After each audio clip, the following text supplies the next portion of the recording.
ایک ہے نماز ہم پڑھ لیتے ہیں، آپ نے سارا پڑھ لیا، سارا تعدیل ارکان بھی کر لی، لیکن اگر آپ کا اللہ کے ساتھ ڈائریکٹ کمیونین اور ڈائریکٹ کمیونیکیشن قائم نہیں ہوا تو نماز، جس کو کہ کہا گیا کہ الصلاۃ معراج المومنین، جو قرب حضور کو حاصل ہوا معراج میں، وہ ایک بندہ مومن دنیا میں رہتے ہوئے حاصل کر سکتا ہے نماز، اگر اس کی روح جو ہے واقعتاً ہم کلام ہو رہی ہو، الحمدللہ رب العالمین الرحمن الرحیم مالک یوم الدین اہدنا الصراط المستقیم ایاک نعبد و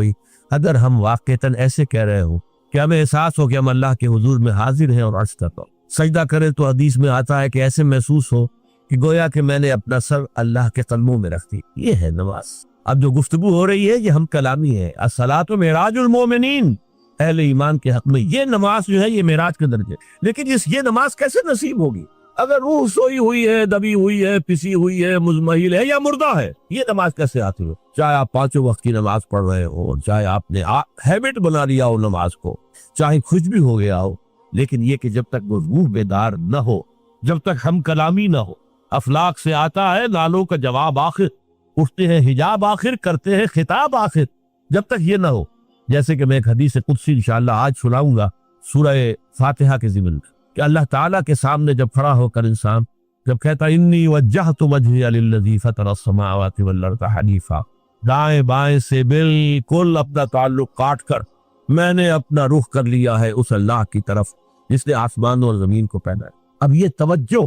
وجہ تو اگر یہ تو ہے چہرہ تو ہم نے کر دیا خانہ کعبہ کی طرف، اندر سے ہماری روح متوجہ نہیں ہوئی، وہ سوئی پڑی، اسے پتہ ہی کچھ نہیں کہ کیا ہو رہا، اس صورت میں وہ کیا ہے؟ ظاہری بات تو پوری ہو گئی، نماز کا ثواب ہو جائے گا، فرض کی ادائیگی کا ثواب مل جائے گا، لیکن وہ اصل نماز تو حاصل نہیں۔ یہ ہے وہ بات وَإِذَا سَأَلَكَ عِبَادِي عَنِّي فَإِنِّي قَرِيبٌ، اے نبی جب میرے بندوں کی روحیں بیدار توانا ہو جائیں، حیات تازہ سے وہ ہم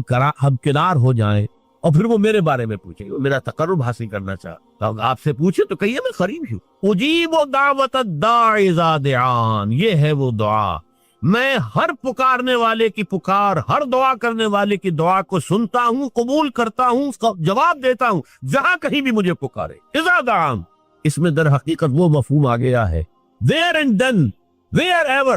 آپ اپنے گھر میں ہو کر پکارے اللہ کو، آپ بستر پر لیٹے ہوئے پکارے اللہ، الذین یذکرون اللہ قیاما وقعودا وعلی جنوبہم، ہاں ٹھیک ہے، بعض مقامات بعض اوقات قبول دعا کے لیے زیادہ سازگار ہیں، حرم میں جا کر دعا مانگی جائے، اور منا میں عرفات میں خاص طور پر، جبل رحمت پر خاص طور پر، ملتزم جو ہے کعبے کا اس پر خاص طور پر، وہ ایام بھی ہے خاص، لیکن یہ نہیں ہے کہ بقیہ دنوں میں آپ کے اور اللہ کے درمیان کو بڑا فاصلہ ہے۔ یہ سارا دنیا میں مشرکانہ نظاموں نے تصور پیدا کیا، اللہ تو دور ہے دور ہے دور ہے دور ہے، پاک ہے پاک ہے پاک، تم ناپاک ہو ناپاک ہو ناپاک ہو، اور تم تو بڑی پستی میں پڑے ہو، تم اللہ سے براہ راست ہم کلام نہیں ہو، کوئی درمیانی چاہیے، کوئی لنکس چاہیے، کوئی پجاری ہوگا، کوئی پروہت ہوگا، کوئی پنڈت ہوگا، کوئی پیر ہوگا، کوئی پادری ہوگا، کوئی پوپ ہوگا، اس کے ذریعے سے تم اللہ سے ہم کلام ہو، خود نہیں۔ اور جب ذریعے بیچ میں آ گئے تو ان کی مٹھی گرم کرو، ان کی چاپلوسی کرو، ان کو بھی جو ہے چادریں چڑھاؤ، ان کو نذرانے پیش کرو، یہ ہے بدترین ایکسپلائٹیشن جو مذہب کے ذریعے سے نوع انسانی کی۔ یہ 2 ایکسپلائٹیشن دنیا میں ہوئی ہے تاریخ انسانی میں، ایک بادشاہوں کی طرف سے خراج دو ہمیں، محنت تم کرو گے کھیت میں، آدھا حصہ ہمارے پاس آئے گا، ہم عیش کریں گے، ہم سٹینڈنگ آرمیز رکھیں گے تاکہ ذرا تم بغاوت کرو تو تمہارا سر کچل دیا جائے۔ یہ ایکسپلائٹیشن بدترین، مانگنے والا گدا ہے، صدقہ مانگے یا خراج، دوسری طرف ہم بادشاہ ہیں، ہم چنگر بنسی سورج بنسی خاندان ہیں، ہم راجپوت ہیں، حکومت کرنا ہمارا حق ہے۔ اور یہ پنڈت پروہت جو ہے وہ بھی کہیں گے کہ ٹھیک ہے، نصف لی و نصف لک وہذا قوم جاہلون، یہ عوام جو ہے ان کا خون چوسو، ہمیں یہ نذرانے پیش کریں، بتوں کو آ کے چڑھائیں اور تمہیں خراج دیں اور ٹیکس دیں، they are to be exploited، exploit ہو۔ اسلام نے آ کر دونوں کا خاتمہ، کوئی ملوکیت نہیں، زکوٰۃ ہے تو غربا کے لیے، بادشاہ کے لیے نہیں ہے، یہ تو غربا کے لیے، لہذا کوئی ٹیکس نہیں۔ نمبر 2، اللہ سے ہم کلام ہونے کے لیے کسی دربان، کسی جو ہے پہرے دار کی مٹھی گرم کرنے کی ضرورت نہیں، جب چاہو ہم کلام ہو جاؤ، دل کے آئینے میں ہے تصویر یار، جب ذرا گردن جھکائی دیکھ لی، یہ تو تم ہماری طرف متوجہ نہیں ہوتے، ہم تو ہر وقت کہتے ہیں، ہر شب کو آخری لمحات جو ہیں، آخری جو گھنٹے ہیں رات کے، سمائے دنیا تک ہم نزول فرما لیتے ہیں تمہارے لیے، اور پکارنے والا پکارتا ہے حل من مستغفر فاغفر لہ، ہے کوئی استغفار کرنے والا کہ میں اسے بخش دوں؟ حل من سائل فاعطیہ، ہے کوئی مانگنے والا کہ میں اسے عطا کروں؟ تم ہی سوئے رہتے ہو، الٹا غفیر رہتے ہو، تمہیں ہماری طرف توجہ نہیں ہے۔ اگر ہماری طرف متوجہ ہو جاؤ تو جیسے کہ اقبال نے کہا کہ میرے لیے یہ دربان جو ہے پیران کلیسا کو کلیسا سے اٹھا دو، کیوں خالق و مخلوق میں حائل رہے پر، جیسے میں نے اس کو چھوا اور مجھے معلوم ہوا کہ ایک سخت خطا ہے یہاں پر ہے، یہ پرسپشن ہے میری، کنسپشن کچھ اور ہے، تصور ذہن کے اندر نقشہ بن گیا۔ خدا کا تصور ہم قائم نہیں کر سکتے، لیکن خدا کے ساتھ ہمارا جو باطنی رشتہ ہے کہ اندر محسوس ہوتا ہے کہ ہے، جس کی مثال بھی میں نے دی تھی، بعض حضرات کے شاید علم میں نہ ہو، کہ جیسے میں اس وقت اس دیوار کو دیکھ رہا ہوں تو ایک تصور میرے ذہن میں قائم ہوا، دیوار اتنی لمبی ہے، اتنی چوڑی ہے، اتنی اونچی ہے، یہ دیوار جو ہے سفید رنگ اس پر ہوا ہے، میں نے ایک تصور قائم کر لیا۔ فرض کیجئے کہ میں اندھا ہوں، میں نہیں دیکھ سکتا، میں جاتا ہوں اور ہاتھ لگا کر دیکھتا ہوں دیوار ہے، کتنی لمبی ہے مجھے نہیں پتا، اس لیے کہ وہ کانسیپٹ تو صرف میرے اس ٹچ سے نہیں ہو گیا، یہ تو ایک یک رخا، ایک ون سائیڈڈ میرا اس وقت ایک پرسپشن ہے، لیکن ہے، یہ میں کس زور سے کہوں گا، ہے، دیوار ہے۔ تو ذات باری تعالیٰ کے لیے بس انسان کے پاس یہ کہ ہے، دور بینان بارگاہ الست جس پہ نہ بردانت کہ خس، بس یہ ہست ہے، باقی کیا ہے کیسا ہے یہ ویسے تو ہم بہرحال مسلمان ہونے کے ناطے اللہ کو ہم مانتے ہیں اسماء و صفات کے ساتھ، تو ہم اس کی صفات کو مانتے ہیں، لیکن تجزیہ کیجئے تو صفات کے بارے میں بھی ہمیں کیا پتا ہے؟ اللہ دیکھتا ہے، کیسے دیکھتا ہے یہ تو نہیں پتا، کتنا دیکھتا ہے یہ بھی ہمیں نہیں پتا، یعنی اس کی بھی اصل حقیقت جو ہے دیکھنے کی وہ تو ہمیں نہیں معلوم۔ اللہ کی کوئی ایسی آنکھیں تو نہیں جس سے وہ دیکھتا ہو، ہمارا دیکھنا تو روشنی کا محتاج ہے، روشنی ہو تو ہم دیکھ سکیں گے، کیا اللہ کا دیکھنا بھی کسی شے کا محتاج ہے؟ قطعاً نہیں۔ تو ہم تصور کیجئے اللہ کا دیکھنا کیا ہے، کچھ نہیں معلوم، ہمیں یہ معلوم ہے وہ دیکھتا ہے، ہمیں یہ معلوم ہے علی کل شیء قدیر، قدرت کتنی ہے اس کی، قدرت کی شان کیا معلوم ہے؟ تو معلوم یہ ہوا کہ صفات کے بارے میں بھی تجزیہ کریں تو ہمارے ہاتھ پلے ہے کیا، وہ سوائے اس کے کہ ہم ایک صفت اس کی ایک مبہم کیفیت کو جانتے ہیں، وہ سمیع ہے، وہ بصیر ہے، وہ خبیر ہے، وہ قدیر ہے، وہ الحی ہے، وہ القیوم ہے، لیکن اس کی زندگی، ہمارا تو زندگی کا تصور اعلیٰ ترین زندگی تو ہمارے پاس ہے مخلوقات میں سے، اس زندگی کے ساتھ 100 طرح کی لیمیٹیشنز ہیں، 100 طرح کی مجبوریاں ہیں، لیکن یہ کہ چاہے اللہ تعالیٰ کی زندگی بھی اس زندگی پر قیاس کی جا سکتی، معاذ اللہ۔ تو معلوم یہ ہوا کہ اللہ تعالیٰ کی ذات کے بارے میں تحیر کے سوا کچھ۔ تیسرا ہے تصور جو سب سے بلند ہے، وہ محبوب حقیقی، مطلوب اصلی، لا مطلوب الا اللہ، لا مقصود الا اللہ۔ ایک چوتھا تصور ہے وہ میں بعد میں عرض کروں۔ بہرحال قل هو اللہ احد، اب یہاں لفظ احد پر آئیے، اس لفظ کو بھی نوٹ کیجئے، ویسے تو عام خیال یہ ہے کہ یہ وحد ان کی بدلی ہوئی شکل ہے، چنانچہ عام رائے یہ ہے کہ احد اور واحد ہم معنی ہے۔ اکثر مفسرین نے اردو میں جو ترجمے کیے مترجمین نے، وہ کہو اللہ، وہ اللہ ایک ہے، اگرچہ اس پر خاصا اعتراض وارد ہوتا ہے، وہ بھی اللہ کو ایک مانتے تھے، صرف اس کے ساتھ کسی اور کو ایڈ کر لیا تھا، اس اللہ کو تو دو نہیں مانتے تھے،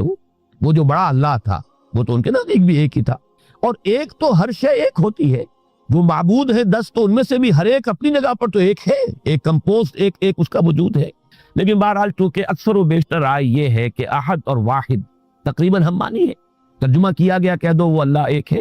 اور یہ کہ واحد ہی کی بدلی ہوئی شکل احد ہے، یہ تو ہے تقریباً بالعموم جو رائے ہے، لیکن میرے علم میں آج ہی یہ بات آئی ہے اور وہ میں آپ پر بھی منتقل کر رہا ہوں۔ امام راغب اصفہانی، ظاہر بات ہے لغت کے تو بہت بڑے امام ہیں، اور مفردات القرآن پر ان کی کتاب جو معرکۃ الآراء ہے مشہور، انہوں نے اسے علیحدہ مادہ قرار دیا ہے۔ احد ان کو الف ہا دال علیحدہ لائے، شروع میں الف کی تختی میں لائے، وحد کے ساتھ شامل نہیں کیا، معلوم ہوا کہ یہ ایک اپنی جگہ پر ایک مستقل مادہ ہے ان کے نزدیک، یہ وحد سے اس کا تعلق نہیں بلکہ احد اپنی جگہ پر ایک مستقل علیحدہ مادہ ہے، اور اسی اعتبار سے انہوں نے اسے وحد سے علیحدہ کر کے الف کی تختی کے اندر لیا ہے۔ اب اس کا جہاں تک استعمالات ہیں اس میں بھی اتفاق ہے، 3 اس کے استعمالات ہیں۔ سب سے زیادہ استعمال اس لفظ کا ہوتا ہے نفی مطلق کے لیے، کمرے میں کوئی نہیں ہے، ایک بھی نہیں ہے، جب یہ کہنا ہو تو احد کا لفظ آئے گا، معافی احد، کوئی نہیں ہے، ایک بھی نہیں، اکیلا۔ اسی معنی میں قرآن مجید میں یہ لفظ بہت مرتبہ آیا، خاص طور پر آپ سورہ کہف کو اگر دیکھیں گے، لا یشرک فی حکمہ احدا، اللہ اپنے حکم اور اپنے اختیار میں کسی کو نہیں شریک کرتا، کسی ایک کو بھی نہیں کرتا، یعنی یہ نفی میں مبالغے کے لیے یہ لفظ استعمال ہوتا ہے۔ 3 دفعہ قرآن میں آئے ہیں، سورہ توبہ میں، آیت نمبر 33 ہے، سورہ فتح میں آیت نمبر 28 ہے، سورہ صف میں آیت نمبر 9 ہے۔ سورہ توبہ میں اور سورہ صف میں وَلَوْ كَرِهَ الْمُشْرِكُونَ پر آیت ختم ہوتی ہے، سورہ فتح میں وَكَفَى بِاللَّهِ شَهِيدًا پر آیت ختم۔ تقابلی مطالعہ اس اعتبار سے کرنا ہے کہ اس آیت میں سورہ حدید کے تمام رسولوں کے ساتھ 3 چیزوں کا ذکر کیا، انزلنا معهم الکتاب والمیزان، اور اس سے پہلے بالبینات، جبکہ حضور صلی اللہ علیہ وسلم کے بیان میں صرف 2 چیزوں کا ذکر ہوا، الہدیٰ ودین الحق۔ اس میں اب تقابلی مطالعہ کی، اس لیے کہ حضور صلی اللہ علیہ وسلم کا اصل معجزہ بھی قرآن حکیم، الہدیٰ سے مراد ہے قرآن، ہدی للناس، ہدی للمتقین، الہدیٰ دی گائیڈنس، جس میں کہ ہدایت خداوندی مکمل ہو چکی، اپنے اتمام کو پہنچ چکی ہے، درجہ تکمیل کو پہنچ چکی ہے۔ اور حضور کا معجزہ بھی یہی، حضور کا معجزہ ید بیضا نہیں ہے، حضور کا معجزہ عصا کی شکل میں نہیں ہے، حضور کا معجزہ کسی اونٹنی کی برآمد ہو جانے کی صورت میں نہیں، حضور کا معجزہ قرآن، یاسین والقرآن الحکیم انک لمن المرسلین، قرآن کی قسم ہے، قرآن گواہ ہے اس پر کہ آپ اللہ کے، قاف والقرآن المجید، یہ قرآن مجید کی قسم ہے، قرآن گواہ ہے آپ کی رسالت، تمہارے صاد والقرآن ذکر، یہ قرآن ہے جو ذکر والا ہے، نصیحت والا ہے، یہی آپ کی رسالت کا ثبوت۔ اس پر تو انشاءاللہ کثیر گفتگو اب دورہ ترجمہ قرآن سے قبل جو میں تمہیدی تقریر کر رہا ہوں اگلے جمعے کی شام کو، وہ اس میں تعارف قرآن میں یہ چیزیں آئیں گی انشاءاللہ تفصیل کے ساتھ۔ لیکن یہ جان لیجئے کہ معجزہ جمع کتاب مل کر الہدیٰ ہے، اور وہ جو میزان شریعت تری آ رہی تھی وہ اپنی تکمیل کو پہنچ گئی ہے، دین حق تھی۔ میں نے جو مضمون لکھا ہے، میری کتاب ہے نبی اکرم صلی اللہ علیہ وسلم کا مقصد بعثت، 3 مقالات پر مشتمل۔ درمیانی مقالہ یہی ہے کہ حضور کا مقصد بعثت کیا ہے، اور اس میں تفصیل بیان کی کہ جیسے انسانی ذہن کی بھی ارتقائی مناظر جو ہے، انسان کا فکر اور ذہن انسانی بھی اس میں سے گزرا ہے۔ یہی وجہ ہے کہ الہدیٰ کا اتمام ہوا محمد پر صلی اللہ علیہ وسلم، جبکہ انسان اپنے ذہنی ارتقاء کے اعتبار سے بلوغ کو پہنچے۔ اسی طریقے سے تمدن انسانی کا بھی ارتقاء ہوا ہے۔ کبھی ہم غاروں میں رہتے تھے، کوئی اجتماعی نظام تھا ہی نہیں، پھر کوئی قبائلی نظام ہوا، پھر کوئی اور نظام ہوا، پھر بڑی بڑی مملکتیں قائم ہو گئی۔ اب یہ کہ پورا نظام زندگی جس طریقے سے کہ اجتماعیت کی گرفت میں آ چکا ہے، تو اگر وہ نظام صحیح ہے تو تمام افراد کا معاملہ بھی بہتر ہو جائے گا۔ نظام ہی غلط ہے تو ظاہر بات ہے کہ معاشرہ تل پٹ ہو کر رہ جائے۔ تو جب وہ تمدن اس سطح کو پہنچ گیا کہ بڑی بڑی عظیم مملکتیں، امپائر قائم ہو گئی، مملکت روما اور مملکت فارس، اس کے وقت حضور کو اب بھیجا گیا ایک کامل نظام اجتماعی دے کر، ایک complete politico social economic system based on socialism. اور ظاہر بات ہے جب تک اسے قائم کر کے نہ دکھائے وہ حجت نہیں بن سی۔ تو شہادت علی اللہ جس پر گفتگو ہوئی ہے ان دروس میں بھی، شہادت زبان سے بھی جی جاتی، وہی ذات واحد شہادت عبادت کے لائق، زبان اور دل کی شہادت کے لائق ہم گواہی دیتے ہیں اشہد ان لا الہ الا اللہ و اشہد ان محمد رسول اللہ۔ پھر ہمارا عمل جو ہے اس کی گواہی دینا چاہیے اس کو کہ واقع ہم اللہ کو اپنا الہ و معبود اور حاکم مطلق مانتے ہیں، اور محمد کو واقعتاً ہم نے اللہ کا رسول مانا ہے صلی اللہ علیہ وسلم۔ پھر انفرادی طور ہی پر نہیں، اجتماعی طور پر بھی گواہی اس وقت قائم ہوگی جبکہ وہ نظام عملاً قائم کر کے دکھایا، ورنہ یہ کہا جائے گا یوٹوپیا ہے، خیالی جنت ہے، بس باتیں تو بڑی اچھی ہے، یہ عملی باتیں نہیں ہے، امپریکٹیکیبل ہے، انہونی سی باتیں ہیں۔ سید القوم خادمہم، کیا تکلیف ہوئی، جملہ کہہ دیا آپ نے، جیسے ایسا ہو سکتا ہے کبھی، کر کے دکھائیے گا۔ وہ کر کے دکھایا ہے ابو بکر اور عمر رضی اللہ تعالی عنہما، سید القوم خادمہم۔ اگر دیکھنا ہو عمل کے اندر تو دیکھ لو ابو بکر اور عمر کو رضی اللہ تعالی عنہ۔ نظام قائم کیا کہ ایسا نہیں ہے کہ بس کوئی شاعری کی گئی ہے معاذ اللہ، بلکہ وہ نظام قائم کرتے دکھایا جس میں ہر اعتبار سے توازی، عورتوں کو حقوق دیے، لیکن وہ حقوق اس طرح کے نہیں ہے کہ خاندانی نظام درم برم ہو جائے، عوام کو حقوق دیے۔ وہ خلیفۃ المسلمون کو ٹوک پوچھ سکتے ہیں یہ کرتا آپ کا کہاں سے بنا، لیکن یہ نہیں ہے کہ پھر وہ آزادی اس طرح کی ہو جائے کہ وہ جو نظام ہے وہ بالکل درہم برہم ہو کر رہ جائے۔ اتنے طبقے صاحب مال جو ہے اس کے اپنے حقوق ہیں، لیکن یہ کہ مزدور کا اپنا حق ہے، اور یہ کہ مال کو کھینچنے لگ جائے سود کی نظافت اور ارتکاز در ہو جائے، یہ سب سے بڑی حرام ہے اسلام سے۔ یہ نظام ہے جو دین حق کی شکل میں محمد عربی صلی اللہ علیہ وسلم کو دیا۔ تو اب تقابل ہم کر رہے تھے کہ جہاں جنرلائز قانون آیا وہاں 3 چیزیں، لقد ارسلنا رسلنا بالبینات وانزلنا معهم الکتاب والمیزان، وہاں فرمایا گیا هو الذی ارسل رسولہ بالہدی ودین الحق، اس لیے کہ الہدی قرآن ہے، قرآن ہی معجزہ بھی ہے اور قرآن ہی الکتاب بھی، اور وہ نظام جو ہے پولیٹیکو سوشو اکنامک سسٹم وہ دین حق کی شکل میں کامل نظام کی حیثیت سے پیش کرتی ہے۔ تو کس لیے بھیجا حضور کو؟ لِیُظْہِرَہُ عَلَى الدِّینِ کُلِّهِ، اس نظام کو غالب کر کے۔ یہ نظام کسی اور نظام کے تابع رہے گا تو پھر ظاہر کیسے ہوگا؟ ملوکیت کے تابع ہو گیا، سرمایہ داری کے تابع ہو گیا، کسی اور کے تابع ہو گیا تو وہ تو پھر نظام، وہ تو مذہب بن جائے گا، عقیدہ ہے، نماز ہے، روزہ ہے۔ جیسا کہ خلافت راشدہ کے بعد تدریجاً جب خلافت کا نظام ختم ہوا، ملوکیت آئی، جاگیرداری آئی، سرمایہ داری آئی، اور دین سکڑ کر رہ گیا عقائد میں اور نماز، روزہ، حج اور زکوٰۃ میں، اور کچھ ذکر اور حلقے جو ہے مراقبوں کے اس میں۔ باقی وہ نظام جو ہے وہ تو بادشاہوں کا ہے، محل ہے ان کے بن رہے ہیں۔ بادشاہ کی محبوب بیوی کا انتقال ہوا ہے تو کروڑوں روپے سے تاج محل بن رہا ہے۔ بادشاہ کو محل چاہیے، الحمرا بن گیا ہے۔ بادشاہ کے لیے تو بڑا شاندار ٹاپ کاپی جو ہے، جا کے استنبول میں دیکھیے کتنا عظیم الشان محل بنایا گیا ہے۔ کہاں عمر فاروق تھے جو حجرے میں رہتے تھے، لیکن کسریٰ اور قیصر کے ایوانوں کے اندر لرزہ طاری ہوتا تھا ان کے نام سے۔ کہاں یہ تھے کہ عیاشیاں ہیں، اپنے عیش کے جو ہے ایوان سجا رکھے ہیں، لیکن دنیا کے اندر ان کی کوئی حیثیت ہی نہیں۔ تو بہرحال کس چیز کو سمجھیے؟ لِیُظْہِرَہُ عَلَى الدِّینِ کُلِّهِ، تاکہ وہ غالب کرے، قائم کرے، نافذ کرے، پورے نظام زندگی پر اسلام چھا جائے، اسلام غالب آ جائے، اسلام قائم ہو جائے، زندگی کا کوئی جز، کوئی پہلو، کوئی ایسپیکٹ اس سے خارج اور فارغ نہ رہے، آزاد نہ رہے۔ وہی بات یہاں کہی گئی، لَقَدْ أَرْسَلْنَا رُسُلَنَا بِالْبَيِّنَاتِ وَأَنزَلْنَا مَعَهُمُ الْكِتَابَ وَالْمِيزَانَ لِيَقُومَ النَّاسُ بِالْقِسْطِ۔ اب یہ مقصد پورا کیسے ہو؟ پہلے آیت کا ترجمہ کر لیجئے، وَأَنزَلْنَا الْحَدِيدَ، ہم نے لوہا بھی اتارا، فِيهِ بَأْسٌ شَدِيدٌ، باس کا ترجمہ بعض لوگ ذرا اوائڈ کرتے ہوئے قوت، اس میں بڑی طاقت ہے، لیکن حقیقی ترجمہ اس کا یہ کہ اسلحہ کی قوت، اسی سے تلوار، اسی سے نیزہ، اسی سے ڈال۔ اصل میں لوہا اس لیے نہیں، اس سے اسلحہ۔ تو یہ باس شدید، اسی لیے یہ جب بھی لفظ آتا ہے باسا، جب جمع کی شکل میں آتا ہے اس سے مراد ہوتا ہے فقر، پاپا، بھوک، لیکن جب الباس آتا ہے تو جنگ۔ چنانچہ ہمارا جو دوسرا درس ہے، لیس البر ان تولوا وجوہکم قبل المشرق والمغرب، آخری میں جب آتے ہیں الفاظ والصابرین فی البأساء والضراء وحین البأس، صبر کرنے والے بأساء میں، یعنی تنگی ہے، فاقہ ہے، بھوک ہے اور تکلیف ہے، کوئی مصیبت ہے، کوئی زخم لگ گیا ہے اس کی تکلیف ہے، اور حین الباس جنگ کے وقت۔ اصل تو امتحان یہ جہاں جان کے لالے پڑ جائے، جہاں جان کی بازی کھیلنی پڑے، جو صبر کا وہاں مظاہرہ کر سکے وہ ہے کہ جو کوالیفائی کر گئے، اولئک الذین صدقوا واولئک هم المتقون، یہ ہے وہ لوگ کہ جو واقعتاً سچے ہیں اپنے دعوی ایمان میں، اور یہ ہے وہ لوگ جو واقعتاً متقی۔ تو ذہن میں رکھیے یہاں پر فیہ باس شدید، اس میں شدید جنگ کی صلاحیت، ومنافع للناس، لوگوں کے لیے دوسرے منفعتیں بھی ہیں، فائدے ہیں۔ آج کل تو اس کی ہمارے ہاں نزدیک کوئی اہمیت کم ہو گئی ہے، ورنہ توا پر آج چمٹا پھکنی سب لوہے سے بنتی تھی۔ اب تو یہ ہے کہ بہرحال اس طرح کا معاملہ نہیں رہا، اوونز ہے اس میں شاید وہ لوہا اس طرح سے نمایاں ہو کے نظر نہیں آتا ہے،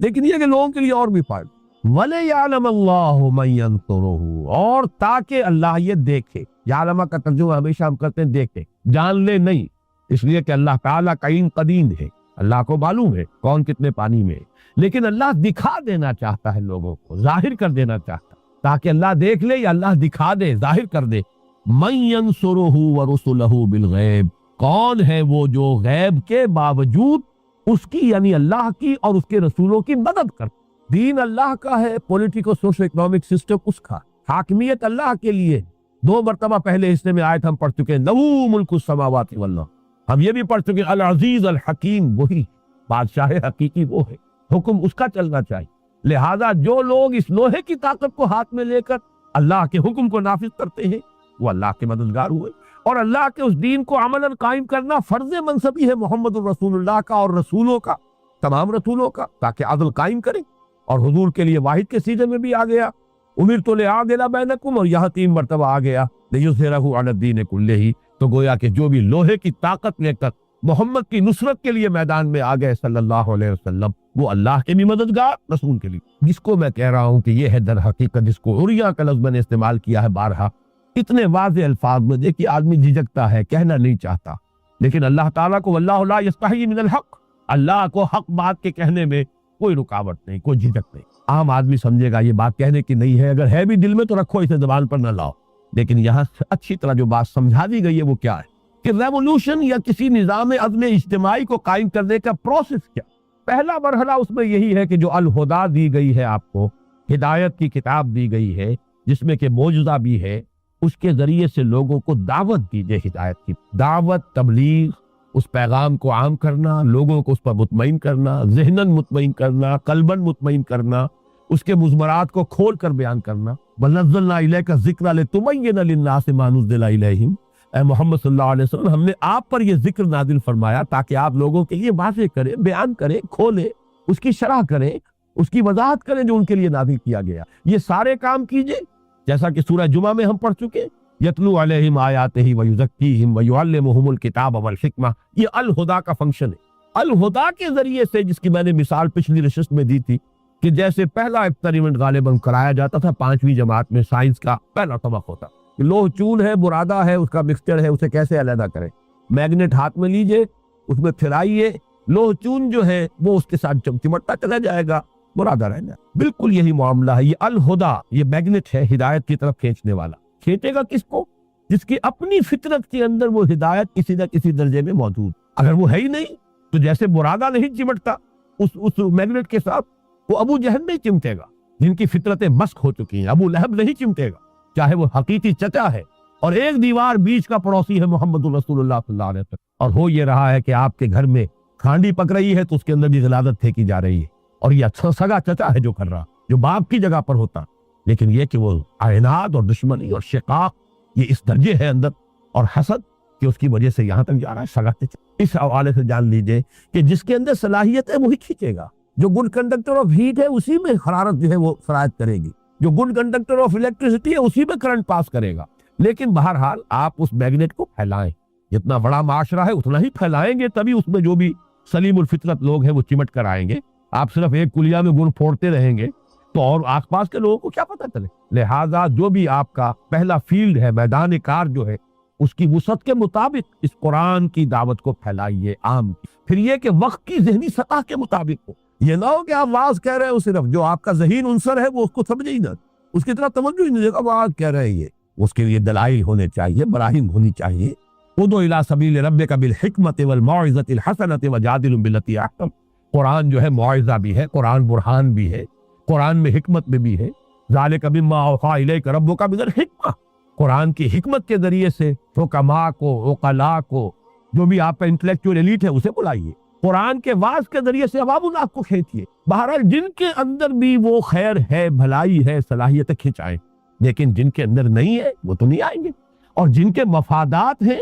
وہ بات کو حق سمجھ کر بھی نہیں آئے۔ جیسے کہ میں پہلے مثال دے چکا ہوں کہ یہود کے علماء سے بڑھ کر کون تھا جو حضور کو پہچان کرتا؟ یعرفونہ کما یعرفون ابناء، مانا کیوں نہیں؟ ان کی چودراہٹیں تھیں، ان کی مسندیں تھیں، ان کی حیثیتیں تھیں، لوگ ان کے ہاتھ چومتے تھے، لوگ آتے تھے ان سے فتوے مانگتے تھے، ان سے مسئلے پوچھتے تھے، عالم وہ تھے۔ لہٰذا اب حضور کو مان لے تو ان کی حیثیت ختم ہوتی، نہیں مانا۔ اس حوالے سے جان دیجئے ایک ویسٹڈ انٹرسٹ اس کا اکثر حصہ رہ جائے گا، جو نہیں مانے گا نہیں قریب آئے گا۔ اپنے مفادات ہیں، گرڈ اپ یور لوئن، ان کی تو کوشش یہ ہوگی کہ راستہ روکو، نظام کوہلا کے پاس مانو، یہ معرض انقلاب میں ہے، your interest are being threatened, gird up your loin, resist, آؤ اپنے مفادات کے تحفظ کے لیے کھڑے ہو جائے۔ لہٰذا آخری مرحلے میں اس انقلاب میں صرف ایک ہی راستہ ہے کہ جو وہ سلیم الفطرت لوگ آ گئے ہیں ان کو جمع کرے، آرگنائز کرے، ان کا تزکیہ کرے، نیتیں بھی خالص ہو جائیں، کوئی کھوٹ نہ رہے، ان کی شخصیتیں نکھر جائیں، کوئی شک اور شبہ نہ رہے لوگوں کو ان کے کردار کے بارے میں،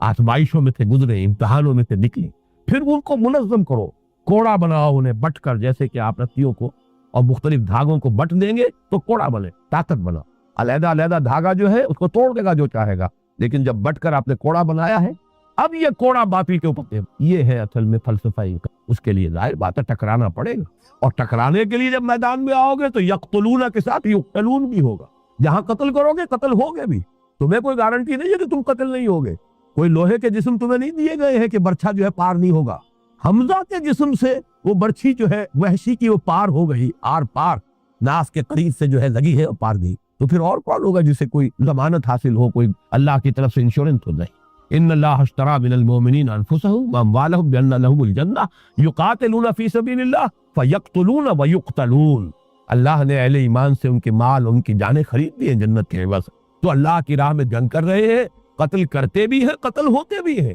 یقتلون ویقتلون۔ غزوہ بدر میں 70 قرشی مارے گئے، صحابہ صرف 14 شہید ہوئے، 13 آن دی اسپاٹ ایک زخمی ہو گئے تھے جو مدینے واپسی پر راستے میں شہید ہو گئے، انتقال ہو گئے، لیکن غزوہ احد میں مسلمانوں کی ایک غلطی کی وجہ سے پانسا بالکل پلٹ گیا، 70 مسلمان شہید ہو، یقتلون وجہ یہ تو کرنا پڑے گا، انقلاب اس کے بغیر نہیں، اس کے لیے جان دینی اور اس کے لیے طاقت کا استعمال۔ اور اس کے لیے میں اب آپ سے کیا عرض کروں کہ علامہ اقبال کی جو عظمت میرے دل میں اس لیے کہ ان حقائق کو جس خوبصورتی سے انہوں نے بیان کیا، دو شعر ان کے ایسے ہیں، ایک تو فلسفے کے اعتبار سے چوٹی کے شعر تو میں پہلے سنا چکا ہوں آپ کو جمعرات کے روز، یا یہ کہ آج بھی پہلی نشست میں سنایا ہے، یہ جو فلسفہ انقلاب کے دو شعر ہیں، گفتند جہان ماں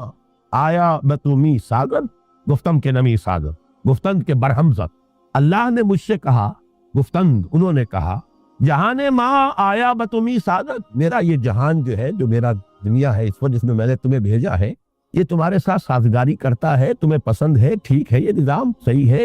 گفتم کے نمی ساتھ، میں نے کہا نہیں یہ صحیح نہیں ہے، میرے ساتھ سازگاری نہیں کرتا، گفتند کے برہم زن، اللہ نے فرمایا توڑ پھوڑ کر رکھ دو اس کے، برہم زن، اور برہم زن کے لیے راستہ کیا ہے؟ با نشہ درویشی در ساز و دمادم زن، پہلا مرحلہ درویشی کا ہوگا، دعوت ہے، تبلیغ ہے، گالیاں کھا کر بھی دعائیں دینی ہوگی، پتھراؤ کے جواب میں بھی اللہ توفیق دے تو پھول پیش کرنے ہوں گے، جو لوگ خون کے پیاسے انہیں معاف کرنا ہوگا، تاکہ جیسے کہ اللہم اہد قومی انہم لا یعلمون، اس کو یوں سمجھیے کہ بدھ مت کا بھکشو بھی میں اگر کہوں تو غلط نہیں ہے، دعوت کے مرحلے میں یہ روش اختیار کرنی پڑے، دعوت دو، دعوت کے اندر تو التجا بھی ہوتی ہے، لجاجت بھی ہوتی ہے، اللہ کے بندو سنو میری بات، در در پر جا رہے ہیں، کسی نے کچھ کہہ دیا، کسی نے کچھ کہہ دیا، تینوں آدمیوں سے ملے ہیں جا کر طائف میں، ایک نے کہا اچھا جی آپ کے سوا کوئی نہیں ملا تھا اللہ کو رسول بنانے کی، نکل جاؤ یہاں سے، ایک نے کہا جاؤ چلے جاؤ، میں تم سے بات بھی نہیں کرنا تھا، اس لیے کہ یا تو تم جھوٹے ہو یا سچے ہو، جھوٹے ہو تو جھوٹے کو میں منہ نہیں لگاتا، سچے ہو تو کہیں میں کوئی گستاخی کر بیٹھوں گا، اگر تم واقعی اللہ کے رسول ہو تو بہتر ہے تم روانہ ہی ہو۔ ایسے ایسے ذہن میں بجھے ہوئے جملے محمد رسول اللہ تک، اور پھر جب روانہ ہوئے واپس تو انہوں نے وہاں کے اسٹریٹ ارچنز جنہیں آپ کہتے ہیں انہیں ذرا اشارہ کیا، پتھراؤ ہو رہا ہے، تاک تاک کر ٹخنے کی ہڈی کو نشانہ بنایا، اور صرف ایک ساتھی اس سفر میں زید ابن حارثہ، ایک آدمی ایک طرف سے ڈھال بند، سامنے آتے ہیں حضور کو بچانے کے لیے، کور کرنے کے لیے، ادھر سے مارتے ہیں پتھر، ادھر سے مارتے ہیں پیچھے سے، جسم لہو لہان ہو رہا ہے، پاؤں میں آ کر خون جم گیا ہے جوتیوں میں، پھر کچھ غشی سی تاری ہوئی ہے، بیٹھ گئے ہیں، تو ایک گنڈا آیا ادھر سے، اس نے اس بغل میں ہاتھ ڈالا ہے، دوسرے نے دوسری بغل میں، اٹھو چلو، یہ نقشہ ہے اللہ کے رسول کا، محبوب رب العالمین کا، سید الاولین والآخرین کا، داعی، فریاد آئی ہے زبان کے اوپر، اللہم الیک اشکو ذوف قوتی وقلت حیلتی وہوانی علی الناس، الی من تکلنی الی بعید یتجخمنی او الی عدو ملکت امری، اے اللہ تیری ہی جناب میں فریاد لے کر آیا ہوں اپنے وسائل کی کمی کا، اپنی قوت کی کمزوری کا، کہاں جاؤں، کس سے شکوہ کریں، کس سے فریاد کروں، مجھے کس کے حوالے کر دیا، دشمن کے حوالے کرتا ہے جو چاہے کر گزرے، یہ فریاد آئی، اس وقت وہ فرشتہ آیا ہے ملک الجبال کہ اللہ نے مجھے بھیجا ہے، میں ان پہاڑوں پر معمور فرشتہ ہوں، آپ اگر حکم دیں میں ان دونوں پہاڑوں کو ٹکرا دوں گا جس کے مابین یہ طائف کی بستی جس میں یہ سلوک آپ کے ساتھ، فرمایا نہیں، کیا عجب کہ اللہ تعالیٰ ان کی آئندہ نسلوں کو بتائیے کون بدھ مت کا بھکشو اس سے آگے جائے گا، درویشی، اور جب کہ نگاہوں کے سامنے ذبح کیے جا رہے، حضرت سمیہ ذبح کی جا رہی ہے، حضرت یاسر ان کے شوہر جس بری طریقے سے ٹارچر کیا ہے ابو جہل سر عام، اور حضور پاس سے گزرتے ہیں کہتے ہیں اسبروا یا آل یاسر فإن موعدکم الجنہ، اے یاسر کے گھر والوں صبر کرو، تمہارے جنت، تمہارے وعدے کی جگہ اللہ کے ہاں جنت ہے، لیکن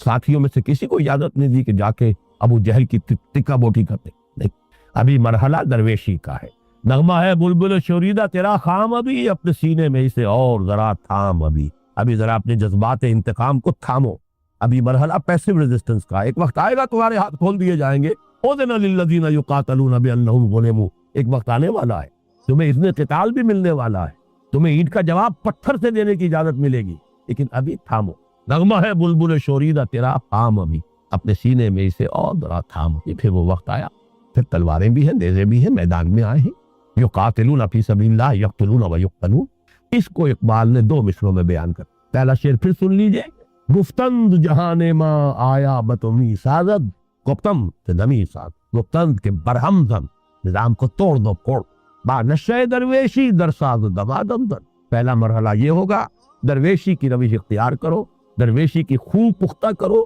اور کرتے رہو محنت، دعوت ہے، تربیت ہے، تنظیم ہے، صبر ہے، پوری طریقے سے جھیلو تکلیفیں، مصیبتیں، درویشی چوں پختہ شوی جب تیار ہو جاؤ، پختہ ہو جاؤ، تعداد کے اعتبار سے، کیفیت اور کمیت دونوں اعتبارات سے سیرت بھی پختہ ہو چکی ہو، تربیت ہو چکی ہو، تزکیہ ہو چکا ہو، قول و فعل کا تضاد نہ رہا ہو، انسان کا ظاہر باطن ایک ہو چکا ہو، منظم ہو، ایک امیر کی دعوت کے اوپر کھڑے ہو، لبیک کہیں اور اپنی جانوں کی قربانی دینے کو تیار ہو جائیں، اور اگر روکنے کو حکم دیا جائے تو رک جائیں۔ یہ پختگی جب آ جائے تو پختہ شوی خدرا بر سلطنت جم زن، اب اپنے آپ کو سلطنت جم پر دے مارو۔ یہ ہے دو بسروں میں پورا انقلاب۔ اس کے لیے انزلنا الحدید، ہم نے لوہا بھی اتارا ہے، دلیل بھی اتار دی، بینہ بھی اتار دی۔ جو نیک سرشت ہے وہ آ جائیں گے، لیکن اب ان کو منظم کر کے طاقت بنانا، ریولیوشنری فورس، ایسے سرفروش، ایسے جافروش کہ جو اپنے سر کی اور جان کی بازی کھیلنے کو تیار ہو۔ من المؤمنین رجال صدقوا ما عاهدوا الله علیہ فمنهم من قضى نحبه ومنهم من ينتظر وما بدلوا تبدیلا۔ اہل ایمان میں وہ جوان مرد ہے کہ جو عہد انہوں نے اللہ سے کیا تھا وہ پورا کر دکھایا، سچا کر دکھایا۔ ان میں سے وہ بھی ہے جو اپنی نظر پیش کر چکے، اور جو باقی ہے وہ منتظر ہے کہ کب باری آئے۔ وبال دوش ہے سر جس میں ناتواں پہ مگر لگا رکھا ہے تیرے خنجر و تنا کے۔ یہ ہے وہ آیت مبارکہ وانزلنا الحدید فیہ باس شدید، اس میں قوت ہے جنگ، ومنافع للناس، کچھ اور فائدے بھی ہیں، پھکنی اور توا اور پرات اور چمٹا اور بالٹی وہ بھی بنا لو۔ وَلِيَعْلَمَ اللَّهُ مَن يَنصُرُهُ وَرُسُلَهُ بِالْغَيْبِ، تاکہ اللہ دیکھے کون ہے وفادار بندے، کون ہے صادق الایمان۔ ایمان کا دعویٰ تو آسان ہے۔ اب دیکھیے اس کے ساتھ ایک تو وہ آیت جوڑ لیجئے سورہ صف کی،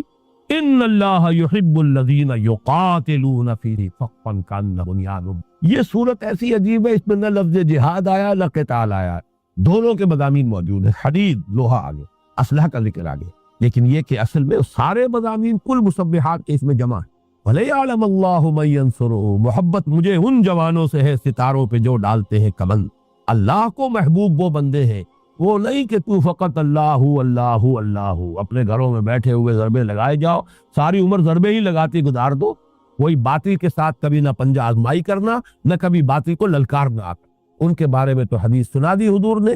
اوح اللہ عز وجل الی جبرائیل علیہ الصلوۃ والسلام ان اقلب مدینہ کذا و کذا باہلھا، اللہ نے حضرت جبرائیل کو حکم دیا فلاں فلاں بستیوں کو تلپٹ کر دو اس کے رہنے والوں سمیت۔ قال فقال ان فیھا عبدک فلانا لم یعصک طرفۃ عین، حضور فرماتے کہ حضرت جبرائیل نے عرض کیا پروردگار اس بستی میں تو فلاں بندہ بھی ہے جس نے آج تک کبھی پلک جھپکنے جتنی دیر بھی معصیت میں بسر نہیں کی۔ قال فقال اقلبھا علیہ وعلیہم، حضور فرماتے پر اللہ نے فرمایا الٹو اس بستی کو، پہلے اس پر پھر دوسروں، فإن وجهه لم يتمعر في طاعة قط، اس لیے کہ اس کے چہرے کا رنگ میری غیرت کی وجہ سے کبھی متغیر نہیں، بیٹھا رہا اپنی ذاتی نیکی اور ذاتی تقوی اور ذاتی عبادت گزاری اور ذاتی جو ہے تہجد گزاری اور مراقبے، یہ باطل جو ہے فلرش کرتا رہا، پھیلتا رہا، اس کا بول بالا ہوتا رہا، شریعت کی دھجیاں بکھرتی رہیں، یہ لگا رہا اپنے اسی کام میں، تو یہ زیادہ بڑا مجرم ہے دوسروں سے۔ اقلبھا علیہ وعلیہم، الٹو اس بستی کو پہلے اس پر پھر دوسروں، یہ نہیں ہے راستہ۔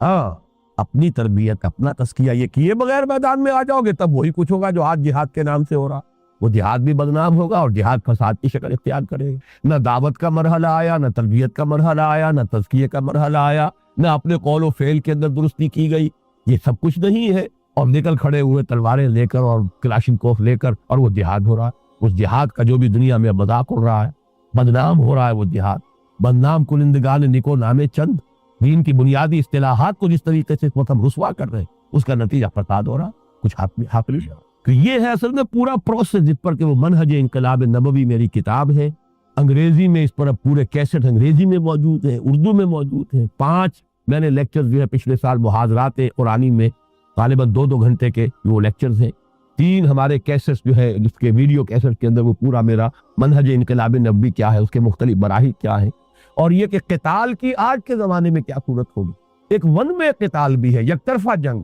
اور یک طرفہ جنگ یہ ہے کہ آپ مظاہرے کے لیے، پکٹنگ کے لیے آ جائیے، نہیں دیں گے اب ہم یہاں پہ ٹیکس نہیں دیں گے، لگان نہیں دیں گے، یہ حرام کا کام ہو رہا ہے جو ہو رہا، یہ سودی نظام ہے جو چل رہا ہے، ہم نہیں دینے کو تیار ٹیکس، آپ پر گولیاں برسیں گی، گولیاں کھائیے۔ لیکن یہ کہ جس طریقے سے ایرانیوں نے 30-40 ہزار جانیں دے دی، لیکن پھر انقلاب آ گیا، کشمیر میں بھی 40,000 جانیں دی جا چکی ہیں، کہاں ایران جتنا بڑا ملک، کہاں وہ کشمیر، اگرچہ اسے ایران صغیر کہتے ہیں، کل جسے اہل نظر کہتے تھے ایران صغیر، لیکن اگر یہ اعداد و شمار صحیح ہے، اور اس کا میں سمجھتا ہوں کہ بالکل غلطی کا کوئی امکان ہی نہیں، جس طریقے کا وہاں قتل عام ہو رہا ہے، لیکن یہ کہ 40,000 جانے کے باوجود جو ہے نتیجہ کیا ہے، اور وہاں پر بھی اگر وہ جانیں دی گئی، بادشاہ کو بھاگنا پڑا، اس لیے کہ وہ ون وے وار تھی، انہوں نے مارا کسی کو نہیں، خود مرے۔ نتیجہ یہ ہوا کہ الٹی فوج جو ہے، اندیشہ ہو گیا شاہ کو کہ یہ فوج الٹ پڑے گی میرے خلاف۔ آخر ان کے کتن کن ہیں، انہی کے لوگ ہیں، انہی کے بھائی بند ہیں، انہی کے بھتیجے بھانجے سامنے موجود ہیں، تو ایک حد تک تو جیسے کہ یہاں پر بھٹو صاحب کو جواب دے دیا تھا فوج نے، صاحب جناب کب تک ہم لوگوں کو، اپنے قوم کے لوگوں کو، یہ کوئی آکوپیشن آرمی تو نہیں ہے، نیشنل آرمی ہے، کتنوں کو مارے گی، کیوں مارے، آپ کوئی معاملہ کیجیے جاتا۔ کہا تھا انہوں نے، میں نے دیکھا تھا وہ ان کا ٹیلی ویژن کا انٹرویو، میری کرسی بہت مضبوط ہے، لیکن آپ نے دیکھا جی وہ کرسی تو بڑی کمزور ثابت ہوئی، کرسی تو مضبوط تھی فوج کے بل پر، جب فوج نے جواب دے دیا تو کرسی کا مضبوط رہی، وہ تو 2 ہاتھ 2 پاؤں اس کے تھے جیسے کسی بھی آدمی کے ہوتے۔ یہ ہے در حقیقت آج کے زمانے میں، اس پر تفصیل سے میں نے بحث کی کتاب میں منہج انقلاب نبوی۔ پہلے آبجیکٹیولی سمجھیے حضور کی سیرت سے کہ اس کے کیا مراحل تھے، کیا ہوا، پہلے کیا ہوا، پھر کیا ہوا، پہلے یہ ہوا تو کیوں ہوا، بعد میں یہ ہوا تو کیوں ہوا۔ پہلے 13 برس تک یہ حکم ہے کہ چاہے تمہارے ٹکڑے اڑا دیے جائیں تم ہاتھ نہیں اٹھاؤ گے، اور اس کے بعد یہ قاتلوا فی سبیل اللہ الذین یقاتلون وقاتلوہم حتی لا تکون فتنۃ ویکون الدین کلہ للہ۔ زمین و آسمان کا فرق ہے کہ نہیں، لیکن حکمت ہے، ایک ہی پروسیس کے یہ 2 مختلف مراحل ہیں۔ اسی طرح ایک وقت میں دب کر صلح کر، جو صلح حدیبیہ ہوئی ہے یقیناً بڑی ان ایکول، وہ جو اس کی جو ٹرمز تھی وہ یقیناً اس میں مسلمان، اسی وجہ سے تو میں نے آپ کو بتایا ایک آدمی نہیں اٹھا عمرہ جو ہے اپنے عمرے کا احرام کھولنے کے لیے، ایک آدمی نہیں اٹھا، اس درجے دل جو ہے زخمی تھے مسلمانوں کہ ہم کیوں دب کر صلح کر۔ لیکن یہ کہ 1 سال کے بعد قریش کا سردار ابو سفیان چل کر آتا ہے مدینے، وہ خوشامدید کر رہا ہے، سفارش سے کروا رہا ہے، خدا کے لیے صلح دوبارہ کر لیجئے، حضور نہیں کر رہے، کیوں؟ اسی کو ٹائم بھی نے کہا نا، کیونکہ ان کی تو آنکھیں اندھی ہیں، انہوں نے تو ظاہر کو دیکھا ہے، انہیں کنٹراسٹ شو کیا ہے۔ محمد failed as a prophet but succeeded as a statesman۔ مکے میں محمد نظر آتے واقعی جیسے نبی تھے، جیسے ان کا تصور نبی کا حضرت یحییٰ کا، حضرت عیسیٰ کا، تو مکے والا محمد تو واقعی یحییٰ اور عیسیٰ والا ہی ہے، دعوت دے رہا ہے، تبلیغ کر رہا ہے، مارے کھا رہا ہے، گالیاں سن رہا ہے، but he failed there as he says۔ Muhammad failed at Mecca, Muhammad failed as a prophet but succeeded as a statesman۔ اب مدینے میں آ کر تو ایک مدبر ہے، حکمران ہے، جنگجو ہے، سپہ سالار ہے، وہاں کامیابی ہوئی ہے تو اس سے ہوئی، یہ اس کا قول۔ اور ڈاکٹر منگومری واٹ اس نے پھر اسی جملے کو در حقیقت جو ہے 2 والیوم کے اندر اس نے اس کو ایکسپاؤنڈ کیا، Muhammad at Mecca, Muhammad at Medina, to highlight the contrast کہ مکے والا محمد تو بالکل ہی کچھ اور تھا، مدینے والا محمد بالکل کچھ اور نظر آتا۔ معاذ اللہ، شخصیت ایک ہی ہے، پروسیس ایک ہی، لیکن پروسیس کے مراحل ہیں۔ ایک مرحلہ انقلابی جو ہے وہ ہے با نشہ درویشی در ساز و زبا دمزن، یہ مکی دور ہے، چوں پختہ شبی خدرا بر سلطنت جمزن، یہ ہے دوسرا مرحلہ۔ ظاہر بات ہے اس کے بغیر کوئی انقلاب آ ہی نہیں سکتا۔ یہ ہے اصل پروسیس جو اس آیت میں اور بڑے واشگاف الفاظ میں، جیسا کہ میں نے عرض کیا کہ لوگوں کو جھجک آتی ہوگی، اللہ کو کوئی جھجک نہیں۔ واللہ لا یستحی من الحق، صاف کہا اس نے، لوہا اتارا۔ وہ جو پنجابی میں کہا جاتا ہے کہ 4 کتاباں عرشوں آئیاں، 5واں آیا ڈنڈا، وہ ڈنڈا جو ہے اس کی اپنی اہمیت ہے، اس کی ضرورت ہے۔ لقد ارسلنا رسلنا بالبینات وانزلنا معهم الکتاب والمیزان لیقوم الناس بالقسط۔ یا تو تلاوت کرتے رہیے، ثواب لیتے رہیے، تراویح پڑھتے رہیے اور ثواب لیتے رہیے، جبکہ قرآن یہ کہتا ہے کہ یا اہل الکتاب لستم علی شیء حتی تقیموا التوراۃ والانجیل وما انزل الیکم من ربکم۔ اے کتاب ماننے والو، اہل کتاب، تمہاری کوئی حیثیت ہماری نگاہ میں نہیں، you stand nowhere، لستم علی شیء حتی تقیموا التوراۃ والانجیل وما انزل الیکم من ربکم، جب تک کہ تم تورات اور انجیل کو، جو کچھ تمہارے رب کی طرف سے تم پر نازل ہوا ہے، اس کو قائم نہیں۔ قرآن پڑھتے رہو، قرآن سنتے رہو، قرآن یاد کرتے رہو، حسن قرات کے مقابلے کرو، ریڈیو پر بھی ہو رہے ہیں، سب کچھ ہو رہا ہے، جشن ہو رہا ہے، 1400 سالہ جشن نزول قرآن۔ قرآن قائم کرنے کو، یا علی القرآن لستم علی شیء حتی تقیموا القرآن، قرآن قائم کرو، یہ میزان عدل ہے۔ اس نے جو بھی نظام دیا، اس نے جس کا جو حق معین کیا اس کو دو، جس کی جو ذمہ داری ہے اس کے اوپر عائد کرو، یہ نہیں کرتے تو پھر یہ صرف تلاوت ہے، اس کا ثواب جو لے رہے ہو اللہ تعالیٰ کے ہاتھ کوئی کریڈٹ۔ لقد ارسلنا رسلنا بالبینات وانزلنا معهم الکتاب والمیزان لیقوم الناس بالقسط وانزلنا الحدید فیہ بأس شدید ومنافع للناس ولیعلم اللہ من ینصرہ ورسلہ بالغیب ان اللہ قوی عزیز۔ من ینصرہ ورسلہ بالغیب، بالغیب کے بارے میں جان لیجئے۔ مجھے مولانا اصلاحی صاحب کی بات پسند ہے کہ یہ بات جو ہے ظرفیہ ہے، اصل میں بڑی پیاری بات ہے، فلسفیانہ بھی ہے یہ بات کہ اللہ غیب میں نہیں ہے، غیب میں ہم ہیں۔ میری ایک تقریر ابھی شائع ہوئی ہے تازہ میثاق میں، وہ حقیقت دعا اس میں دیکھ رہا تھا، تو اس میں بھی میں نے وہ عربی کے اشعار دیے ہیں، اغیب وذو اللطائف لا یغیب وارجوہ رجاء لا یخیب، میں غائب ہو جاتا ہوں، وہ اللہ تو ذو اللطائف ہے، وہ کہاں غائب ہوتا ہے، وہ تو غائب نہیں ہوتا، وہ تو ہر آن ہر جگہ موجود ہے، یہ تو پردے ہماری آنکھوں پر پڑے ہوئے ہیں نا، تو ہم غیب میں ہیں، وہ غیب میں نہیں ہے، تو غیب میں کہ او پیداش تو زیر نقابی، بڑا پیارا مصرع ہے، یاد آ گیا بر وقت، وہ تو سامنے ہے، ظاہر ہے، الظاہر، ہاں تو زیر نقاب ہے، تو محجوب ہے، تو پردے میں آیا ہوا، غیب کا پردہ تجھ پر پڑا، تو بالغیب غیب میں ہوتے ہوئے ہم اللہ کو دیکھ نہیں رہے، پھر بھی یہ جو شخص اللہ کے لیے تن من دھن وقف کر دے، بڑی شاباش ہے اس کے لیے اللہ کی۔ بعض احادیث میں آتا بھی ہے کہ یہ لوگ جو ہے فرشتوں سے اللہ تعالیٰ جو ہے اس میں مباحات کرتا ہے، اپنے نیک بندوں کا ذکر کرتا ہے کہ میرے یہ بندے جو ہیں مجھ سے جنت مانگ رہے ہیں، انہوں نے جنت دیکھا ہے؟ دیکھی ہے؟ نہیں، پھر بھی مانگ رہے ہیں۔ انہوں نے دوزخ سے پناہ مانگ رہے ہیں، دوزخ دیکھی ہے کہ نہیں دیکھی؟ نہیں، پھر بھی مجھ سے یہ سوال کر رہے ہیں کہ میں نے دوزخ سے بچاؤں۔ تو جو شخص غیب کے بغیر، وہ دل کی آنکھ سے دیکھا ہے، عقل کی آنکھ سے، تو جو یہ اس کے باوجود ان صلاتی و نسکی و محیای و مماتی للہ رب العالمین، غیب میں ہونے کے باوجود